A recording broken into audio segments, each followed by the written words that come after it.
We'll begin by refreshing memories as to what went before.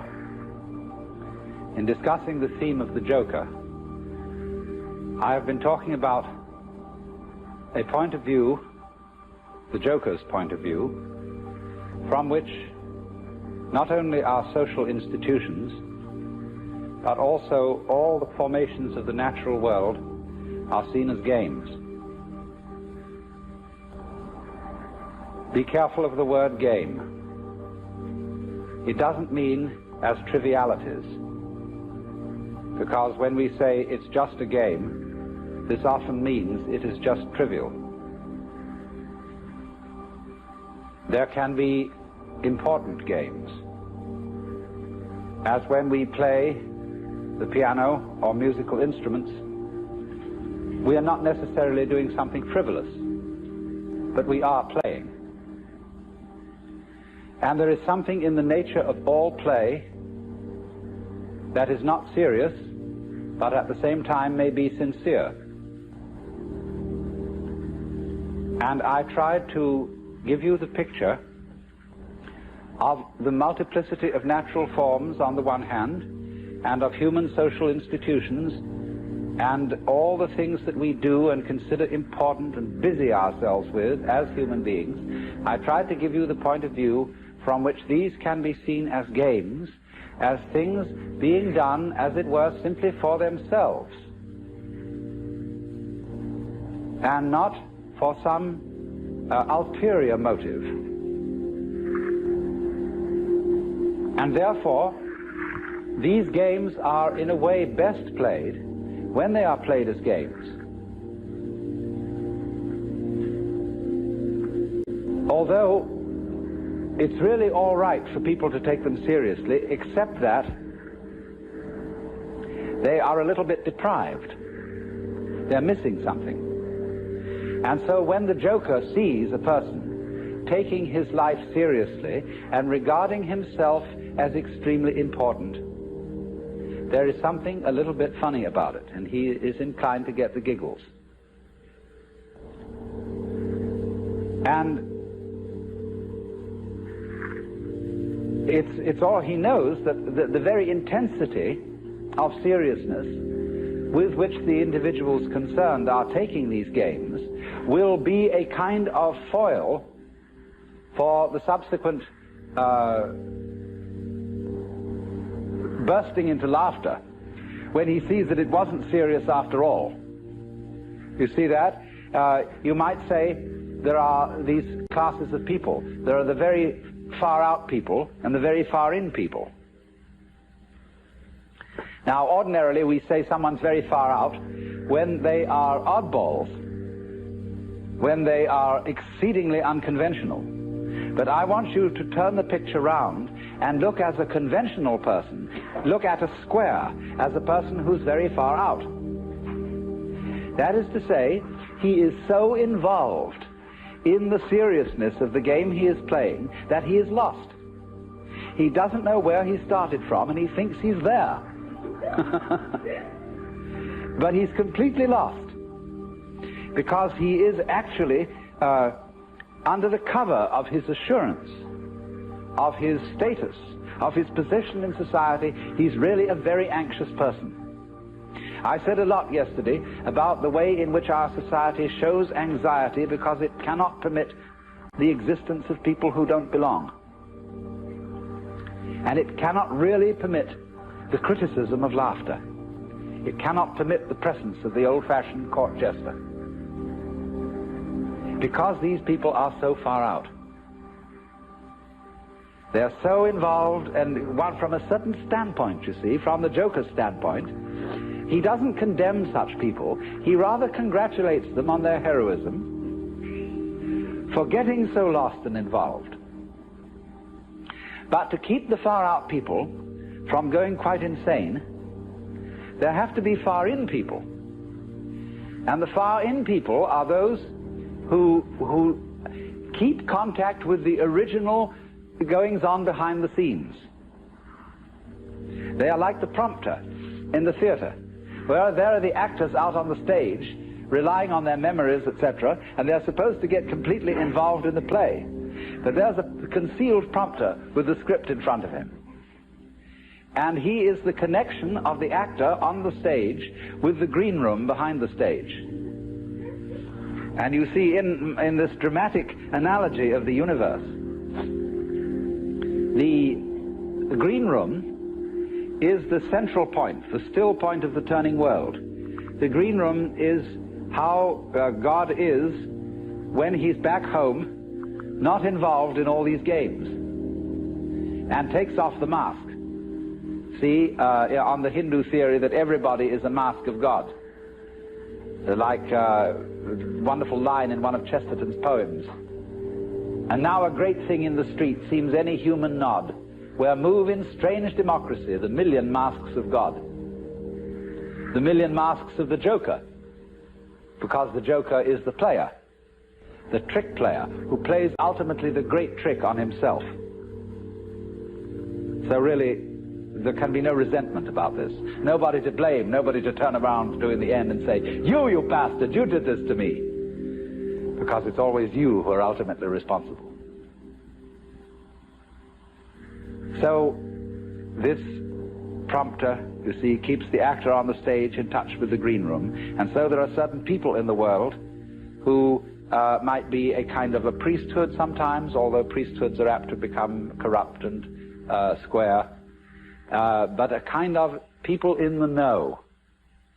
There always has to be somebody around in the know, so that, as it were, the wheel of society and of existence, the wheel of the squirrel cage, the wheel of the rat race, can have an axle firmly planted. And at the center then there have to be the far-in people.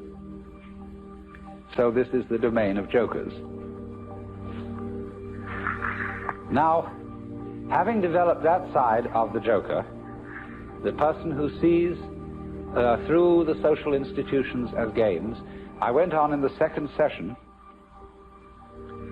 to discuss another aspect of the joker as the sly man, in comparison with the monk, the fakir, and the yogi, who undertake, all those three, undertake in certain different ways disciplines which have the intent of releasing them from their karma.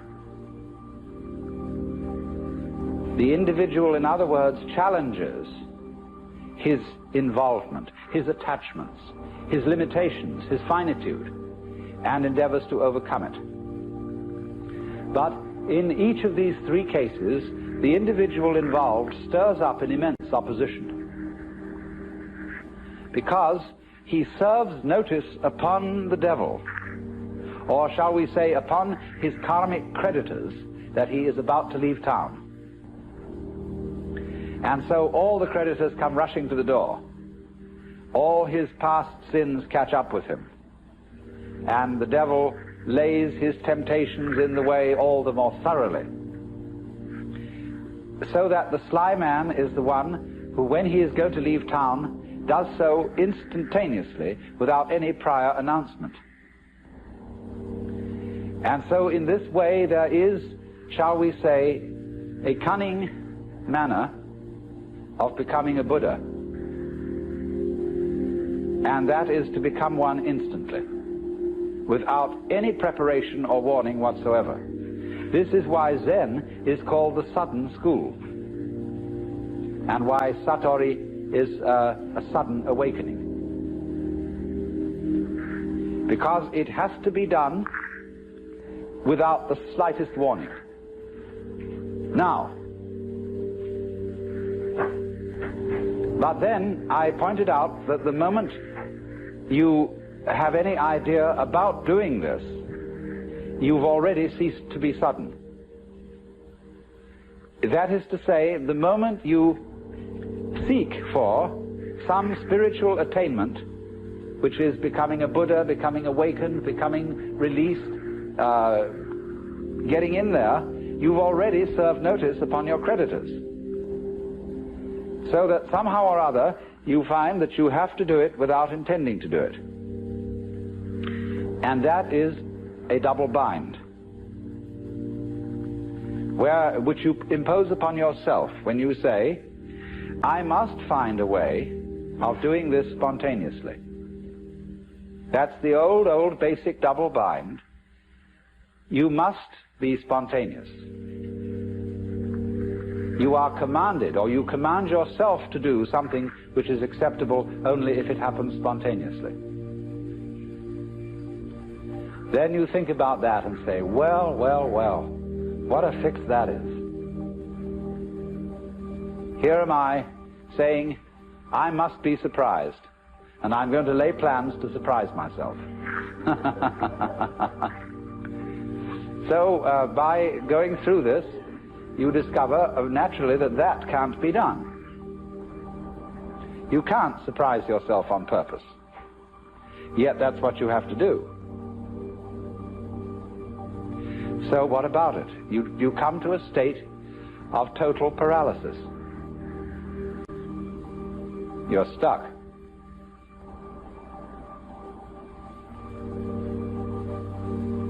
The one thing that is terribly important to be done can't be done. It has to happen. It really does if you're earnest about this. You want to get out of the trap. But you can't do anything about it, either actively or passively. But then as you begin to see what you are doing all the time, you notice a very odd fact, which is that you can't help being spontaneous. If I say to you, good morning, and you say good morning, what is that? Did you plan this answer? Did you make preparations to grow your hair? Do you make decisions about having blue eyes? You see, about breathing? Is this all planned? About beating your heart? And what about your thinking? Even if it's very blocked thinking, even if you feel from a certain point of view that you're all mixed up, what is going on anyway? You see, you can't stop it. It's like trying to, we were discussing the Gurdjieff thing yesterday, the self-remembering exercise, the attempt to live completely in the present. Well, that's not only a Gurdjieff idea, that's a very ancient yoga and Buddhist discipline, to be completely here and now.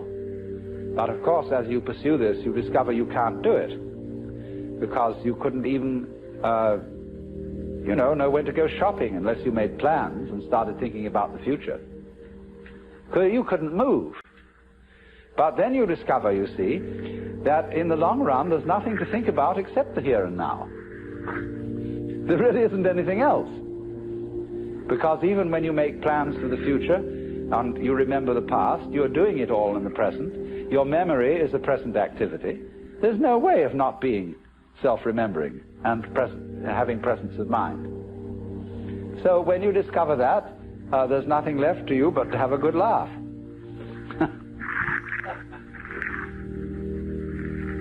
Well, now, I want to develop to a greater extent something I only touched on yesterday afternoon when we were discussing anxiety and laughter and the relationship between the two. I suggested that anxiety and laughter are really the same phenomenon, but seen from different points of view. As we all know, we can have shudders of horror and shudders of delight, tears of grief and tears of joy. And it's the same shudders and the same tears in either case, but they have a completely different meaning. Now, life is a matter of oscillation. Life is vibration. It's the whole time and all the way through. The question is, how are you going to interpret that? Is it tremble, tremble, tremble, or is it laugh, laugh, laugh? That's the great thing. And sometimes it's one, and sometimes it's the other. So that the whole thing of the Joker is he comes into being, as it were, at the point when the anxiety interpretation of the trembling becomes the laughing interpretation. We were talking about monks who had skulls in their cells to remind them of mortality. And we think a grim thing. The skull is a grim thing. But Chesterton had the poem about the skull. Chattering finch and waterfly are not merrier than I. Here among the flowers I lie, laughing everlastingly. No, I may not tell the best. Surely, friends, I might have guessed death was but the good king's jest. It was hid so carefully. So you can see the skull not as a grim thing, but as a laughing thing. It's all that's left of a human being. And all the surface is peeled off, and nothing but this beautiful bone remains. It laughs.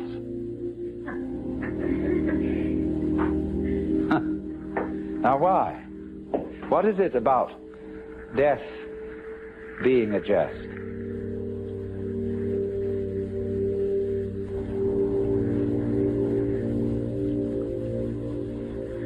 We discussed the problem of the zebra. You remember whether a zebra is a yellow horse with black stripes or a black horse with yellow stripes.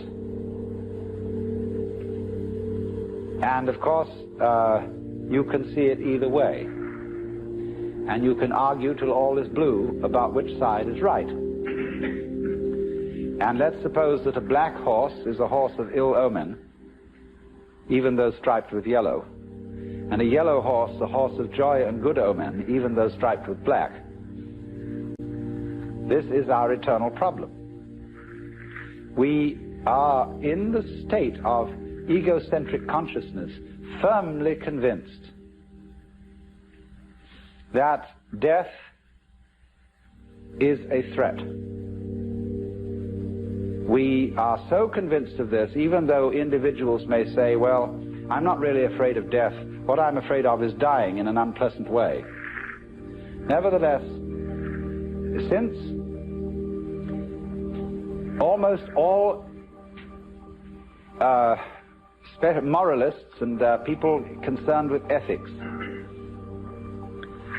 seem to agree, whatever their differences of opinion, that survival is a good thing, in some sense, if not survival in this body, even the most, the people who would rather be dead than red, firmly believe that that is true because they believe there is a hereafter where they can go and where they can be rewarded for the courageous stand against evil which they have taken. You see?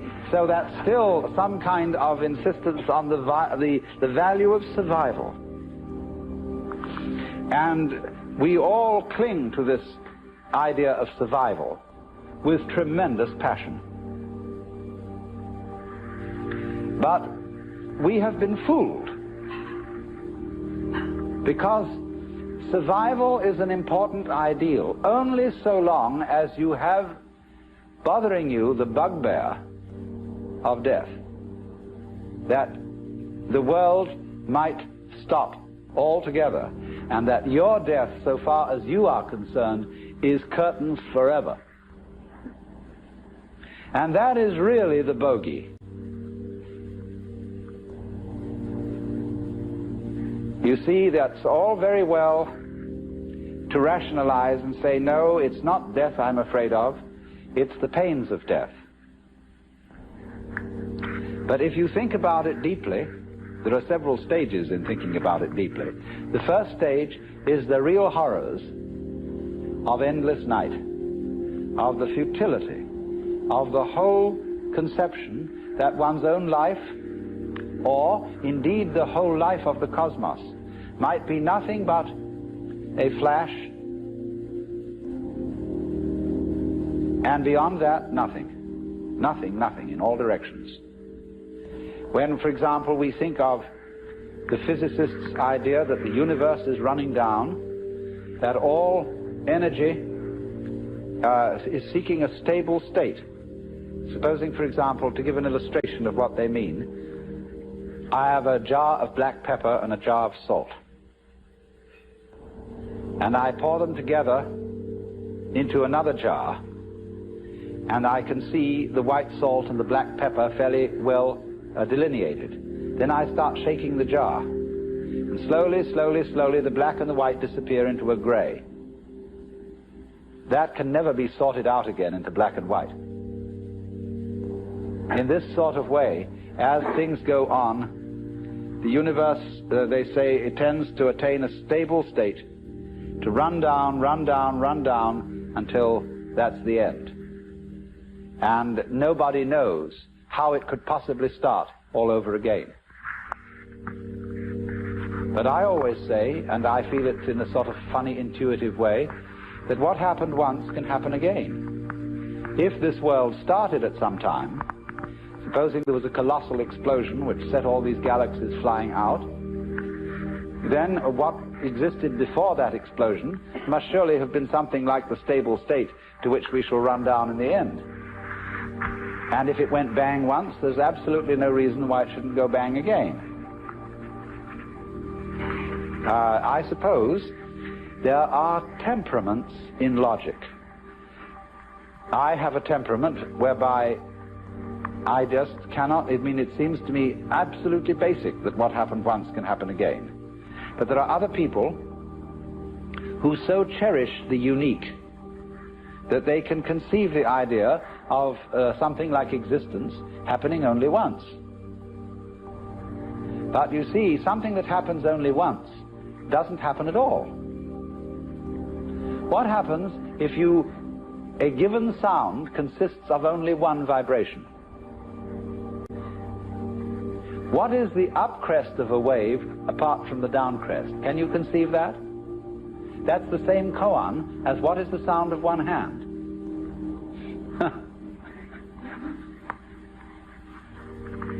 You see, it always takes two. You can't have a purely left-sided person. Imagine. So, in this way, just as you can't have just one vibration, I mean, it's like the saying, the greatest strength of mind is to eat one peanut. and so it can hardly be done. So there isn't just one vibration. And a dit but no da sort of thing. You have to have it do more. So in just the same way, when you magnify this principle, there isn't just one cosmos, or one big explosion that starts and stops. All stopping implies starting. Someone just wrote to me, we haven't parted because we never met.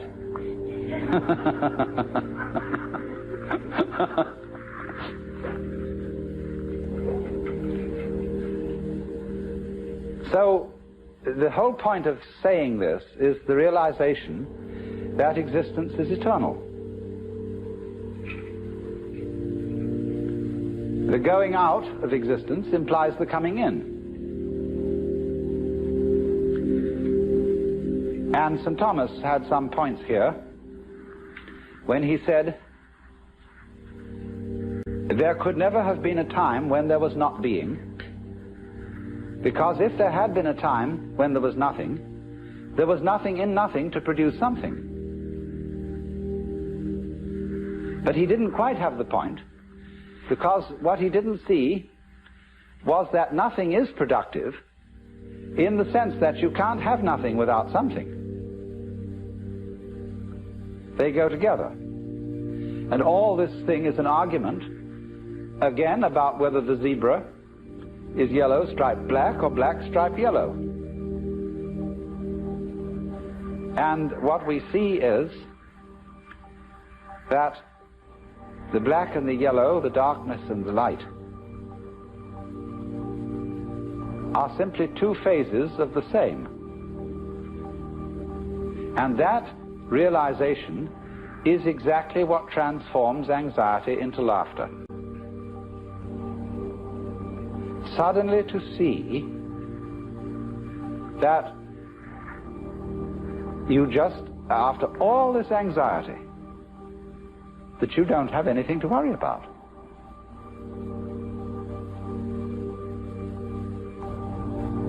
Now, that doesn't mean that there will not in our future lie some extremely painful experiences, or experiences that we would ordinarily interpret as horribly painful. We may all die of ghastly diseases, or of radiation burns, or of unimaginable things. But look here. I very briefly touched on pain yesterday and the way pain is interpreted.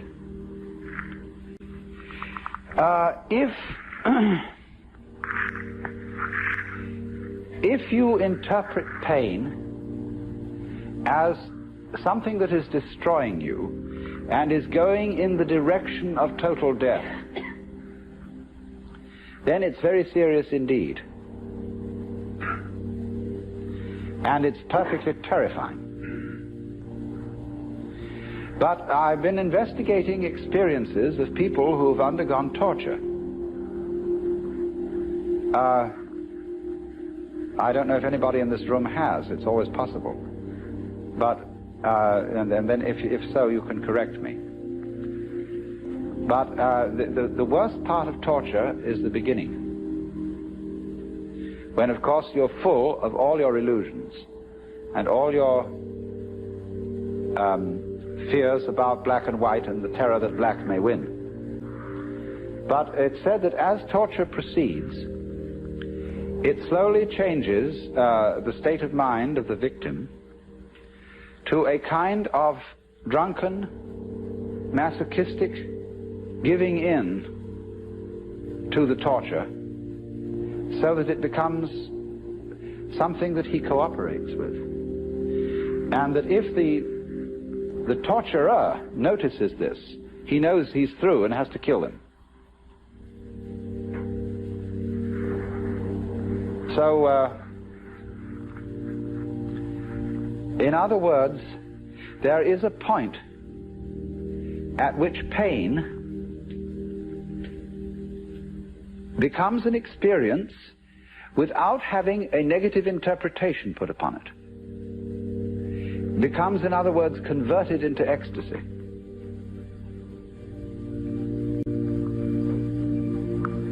It simply becomes, you see, a way of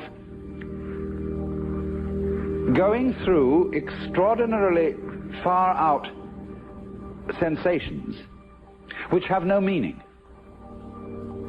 If they have meaning, the meaning of threat, the meaning of death looming at the end, and you know this is the tearing apart and the destruction of you, then you see it is absolutely horrendous. But if it has no meaning at all,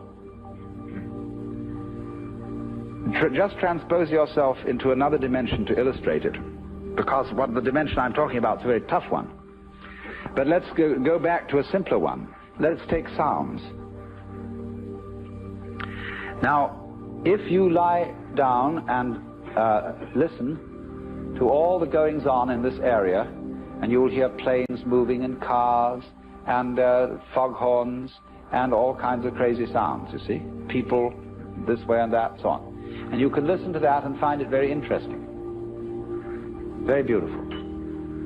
But if someone were to do what John Cage does and put you in a concert hall with the expectation of hearing music, and by having a purely silent playing of the piano, compel you instead to listen to all the sounds going on around you, you would be shocked and feel that some kind of an avant-garde hoax had been perpetrated. You see, it depends on the set, on the way you approach the experience. Now, you can listen to sounds that are ordinarily considered unpleasant in a totally unprejudiced way. You can listen to discordant musical noises and find them extremely interesting if you listen carefully enough.